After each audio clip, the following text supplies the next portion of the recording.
Record বড় নাকি দলিল বড়? আপনারা অনেকেই বলেন যে আমার রেকর্ড রয়েছে, আমি জমির মালিক, বৈধ মালিক, আমি সম্পত্তি বিক্রি করতে পারবো। তুমি কেন ভাবছো যে আমি বৈধ মালিক না? আপনার বাবার নামে সর্বশেষ রেকর্ড রয়েছে, আপনার বাবা মারা গিয়েছে, আপনি ওয়ারিশ সূত্রে মালিকানা অর্জন করেছেন, এখন সম্পত্তি বিক্রি করতে চাচ্ছেন। এখন ওই সম্পত্তি যে ক্রয় করবে সে কি 100% ধরে নেবে যে আপনার মালিকানা ঠিক রয়েছে?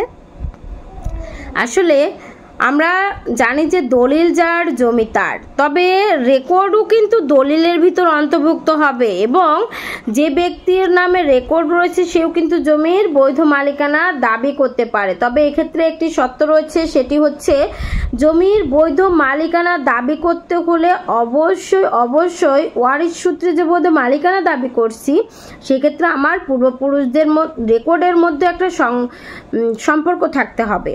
তার মানে হচ্ছে সর্বশেষ রেকর্ড এবং সর্বপ্রথম রেকর্ড যদি আমার পূর্বপুরুষের মধ্যে সম্পর্কযুক্ত হয় তাহলেই শুধুমাত্র আমি ওই সম্পত্তির বৈধ মালিকানা রেকর্ড মূলে দাবি করতে পারবো।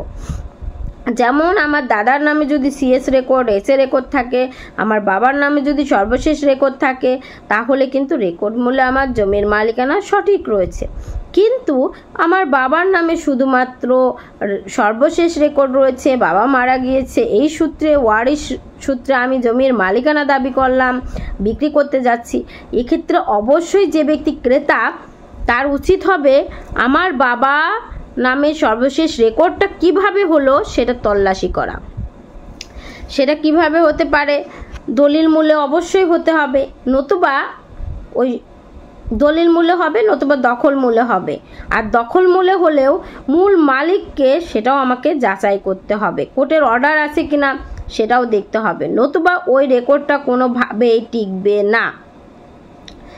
রেকর্ডের সাথে যখন পূর্বের রেকর্ডের সর্বশেষ রেকর্ডের সাথে যখন পূর্বের রেকর্ডের মালিকদের সম্পর্ক থাকে না রক্তের, তখন ব্লাড কানেকশন থাকে না, তখন অবশ্যই মাঝে একটি দলিল থাকবে যে দলিল মূলে সর্বশেষ রেকর্ড হয়েছে। ওই দলিল যদি না থাকে তাহলে অবশ্যই ওই সম্পত্তি ক্রয় করাটা সঠিক সিদ্ধান্ত হবে না, কারণ বৈধ দলিল সবসময় সম্পত্তির মালিকানার ভিত্তি।